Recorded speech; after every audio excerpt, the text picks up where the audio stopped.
People, what's going on? What's happening? How's everyone doing? Hopefully, you're doing as good as me. I've just come back from the gym. Good session. You know when you put a good session in the bank? Good session. Just had some egg whites, some fruit. Ready for the day. Ready for the day. This has to be the quickest video in the history of videos because, again, as always, we're running a bit late. Before we start this video, I want to apologize. I don't normally do it on this channel because normally I say what I say and I own it. But this time, in hindsight, I want to apologize a little bit for yesterday's video. Here we go. So yesterday, the video was about the pay-per-view, right? The pay-per-view undercard for AJ versus Usyk. And again, I was looking at a lot of the reaction before I done my video on social media. So you go on Twitter and a lot of people weren't happy about the undercard. I came here, sat on the green chair and said, you know what, I don't necessarily care about the undercard because when it's a big fight, for me, it's all about that main event. That bit is still partly true. And I have to be honest with you, that's still partly true. When it's a big event, like a big event, I only really care about the main event. I shouldn't, but that's just how my brain works. If we get a good undercard, for me, it's kind of a bonus because all I really care about is the main two guys. And that's very true with this one. I care a lot about AJ versus Usyk. It's a great fight. Can't wait for it. But that doesn't mean we as boxing fans shouldn't still get a good undercard. It doesn't. I wonder if my mindset's almost changed because over the years we've been so disappointed with pay-per-view events. So I'm almost like, yeah, we get what we get. I kind of wonder if that's just kind of almost my psyche has now become acceptance of nonsense. Does that make any sense? Hopefully it does. Maybe it's true. Maybe there is a part of me that's like, I know I'm getting there because we've been let down so much in boxing, right? But that still shouldn't mean I should sit on this green chair and defend a poor undercard if it's a poor undercard. I should still do what I normally do and say, you know what? It's a poor undercard. And let's be brutally honest, it's not a good undercard. It's not what it should be for who is the first or second biggest name in the sport of boxing, right? I always feel like boxing should have what the UFC has. And I hate saying UFC boxing because it's not, right? UFC is an organization and boxing's the business. Does that make any sense? Like it should be boxing, MMA, but because UFC are the biggest ones, we always say boxing, UFC. But we should have what the UFC has, where they have a big, I think it's either Super Bowl weekend card or a Independence Day card, where it's just massive, stacked from top to bottom. Maybe that's what we should have.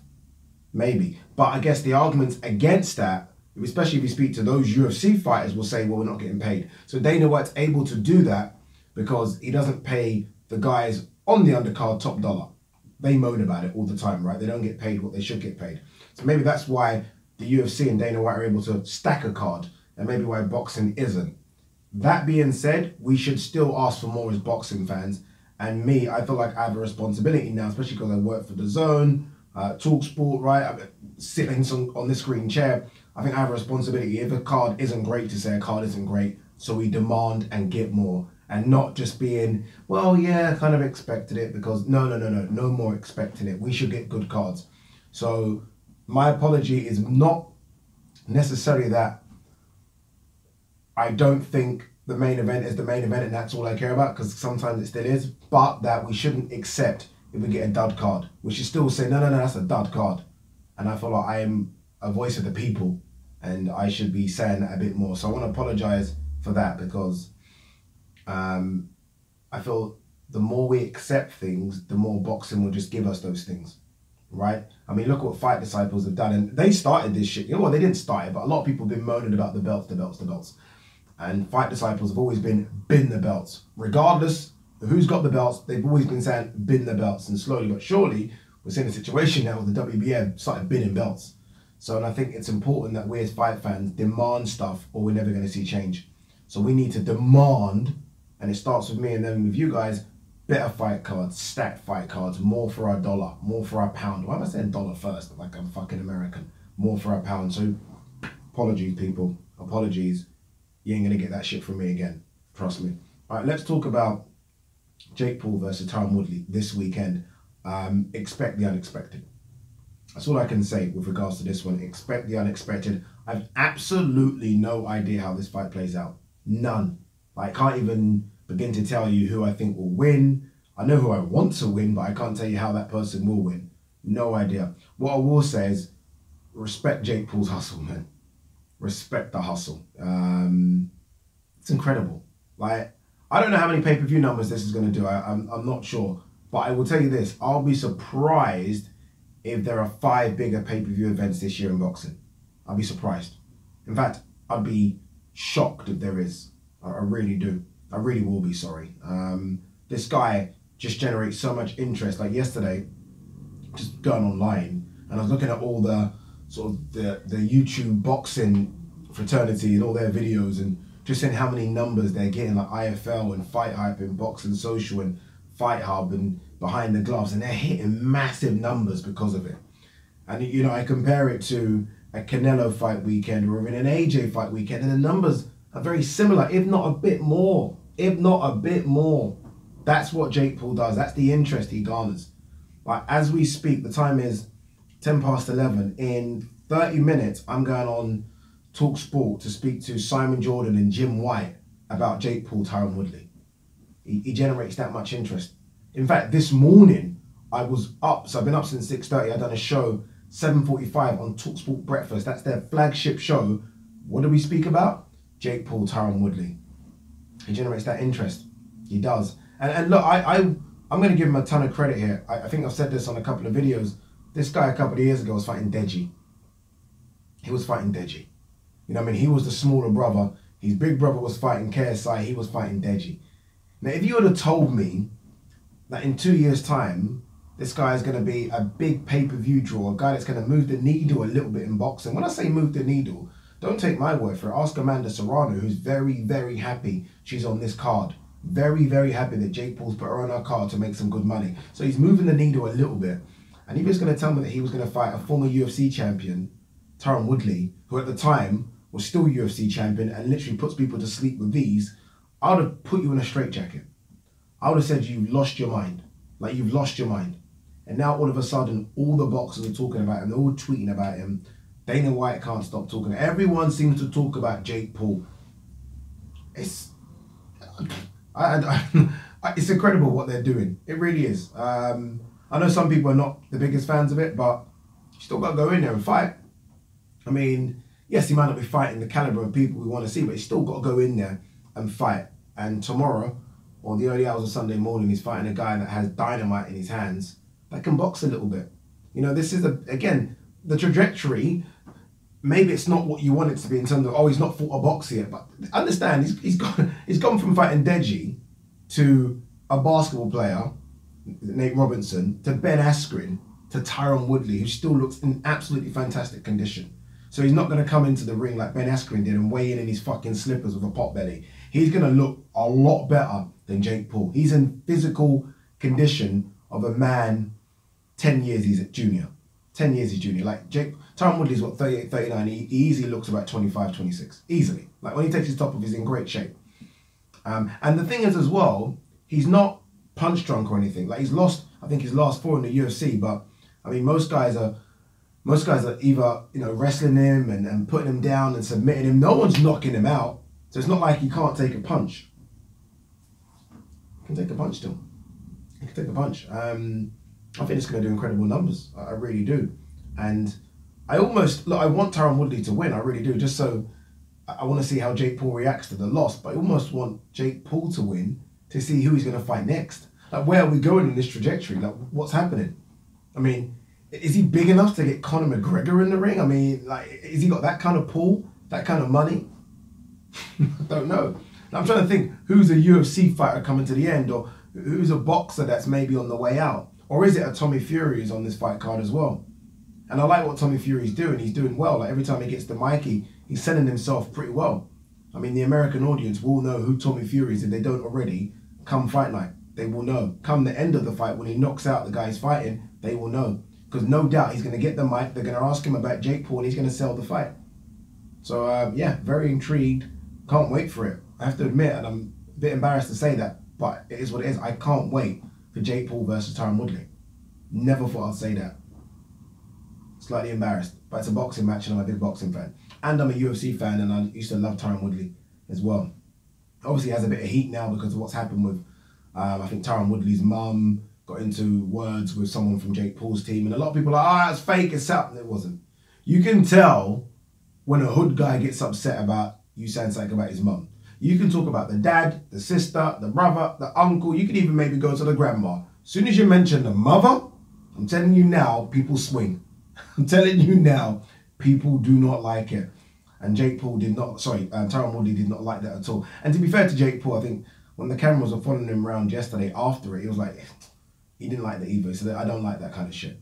So again, that makes me feel that there is the side to Jake Paul, which is the selling side, like most fighters have, right? He knows how to sell, but there's also the human side. Was like, we don't need to go that far. We don't need to do that. And I think he mentioned that his mum and TYRON Woodley's mum were sitting next to each other, and it was all cool, and then it just got that quick. Daniel Dubois on the fight card as well. I haven't really seen much of him in terms of interviews and stuff. I've not really paid too much attention, to be honest. I'm sure he's doing good things out there, but this is his chance to really impress, not necessarily in the ring, because I think he's going to knock his opponent out, but really impress, like, to the audience that don't know him. So he's got to get on the mic and say things. Like, he's got to, like, when he gets a chance to be interviewed, he's got to really speak. Like, he doesn't, does he? He really doesn't. There's a part of me that's like, so what if he doesn't talk like that? So what if he doesn't sell fights like that? But there's also a part of me that thinks he does need a mouthpiece now. Frank's not really going to be it. Right the way Joe Joyce has Sam Jones, he needs someone to kind of help him do it if he can't do it. Yeah. But yeah, very interested in this Jake Paul TYRON Woodley fight. So we'll see how it plays out. I'm going to Birmingham Saturday morning, sorry. So I don't think I'm going to be able to do a live watch along, which really upsets me because I really want to do one. Unless I take my green chair, because I do want to do it from the green chair. Unless I take my green chair in my car, take all the equipment and do it. Could do that, you know. Could do it because the event in Birmingham stops at 11. They put me up in a hotel, so I could just go to the hotel, carry the light. Literally, I think I could do it. Fuck it, we're doing it. Fuck that, we are doing it. A bit here from Tommy Fury says, worried that TYRON Woodley would derail potential Jake Paul fight. Could easily derail it. Could easily derail it. Cotto Marquez exhibition no longer in play. Good. Not really interested in that, if I'm honest with you. I'm not interested in any of these exhibition fights again. In Mike Tyson having one, that seems to have just stopped, right? I know there was an issue with Triller and Mike Tyson. So I wonder if that's now done, because it doesn't seem as though, because remember, like when Mike Tyson fought Roy Jones, there was a lot of talk about this really starting almost like an old person's league. And I was like, oh, Evander Holyfield next, and it's all gone quiet now. And I wonder if that's the interest peaked and we move on, potentially. Charles Martin lashes out at Dillian Whyte, who knew what was coming for him. That was a fight I actually wanted to see, like really wanted to see that fight. Isn't going to happen. I think there was a lot of talk about Dillian Whyte having a fight in America. I now think he will have a fight over here at the O2 Arena. Not quite sure about the level of opponent, but even if it's not in America, still fly Charles Martin out. Like, people would want to see that, Charles Martin versus Dillian Whyte. I think Charles Martin has come on a lot, since that defeat to AJ. He took a long time out of the ring. A lot happened to him outside. I think he got shot at or shot. I don't like quote me on that, but I think something happened anyway. But he's now certainly back. Looks good against Kalnaki, defeated but looked good. Beat Gerald Washington. I think he'll cause Dillian Whyte some problems. I don't necessarily think he'll beat him, but I think it'll be an entertaining fight. The build-up will be entertaining as well. A bit here about Oscar De La Hoya. I spoke about old people fights. Oscar De La Hoya saying he's not interested in Canelo fight anymore. Wants Felix Trinidad and Mayweather rematches instead. Next. Ugas on Pacquiao post-fight excuses.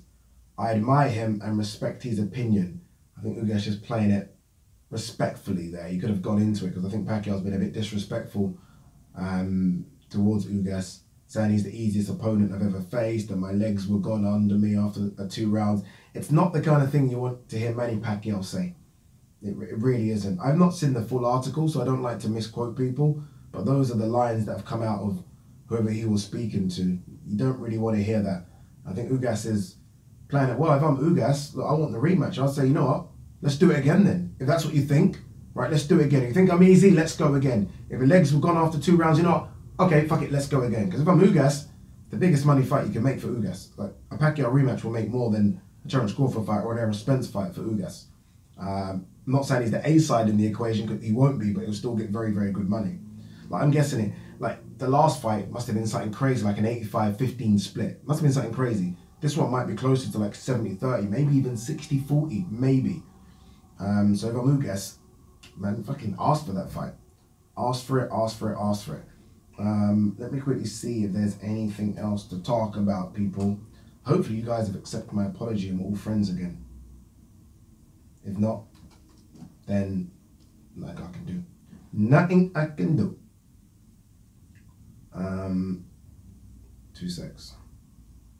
Alright, look, I don't know what's going on with this, but let's kind of, 2 things first. Let's talk about, you know, I just realised, peeps, the mic's in, but it's not on me, it's over there. I left it over there for some stupid reason, and I can't even be asked to put it back on. So hopefully the sound isn't too bad. Hopefully that mic's so good, you can hear me from it being over there. It's literally about 2 meters away from me. If it works from 2 meters away, then get that mic, people, Aboya M1. All right, let's quickly wrap now. 2 seconds. Lopez Cambosos, what is going on with this fight? Let me see if there's any further news on it, because I have no idea what's happening. I think I saw something the other day. All right, here we go. Triller's Ryan Kavanagh tells ESPN that IBF will mandate vaccinations for Teofimo Lopez and George Kambosos ahead of their October 5th lightweight title fight in New York. What a mess for Teofimo. Like, and look, he's still young, but he was riding a wave after beating Vasyl Lomachenko. He's not fought since then. When was that fight again? Loma was the 17th of October. So by the time the fight rolls around, it'll be a year. A year since someone in his peak, aged only 24, has fought.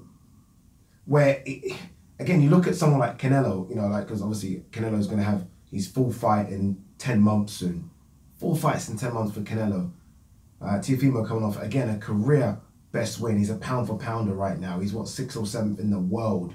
And he's not fought in a year because of all this contract issues and other bullshit going on with Triller. So disappointing for him. But look, the fight will roll around and we're going to have a very good sort of October stretch, aren't we? Very good October stretch. So, yeah, good luck. Anything else? I think that could be it. Yeah, I think that's it. All right, wait 1 second. Okay, no. There was saying something here. All right, so saying something here about Berlanga, Edgar Berlanga, the knockout artist, who signed a new 2-fight deal with Top Rank. He's going to fight Marcelo Esteban October 9th. Bloody hell, October 9th is busy.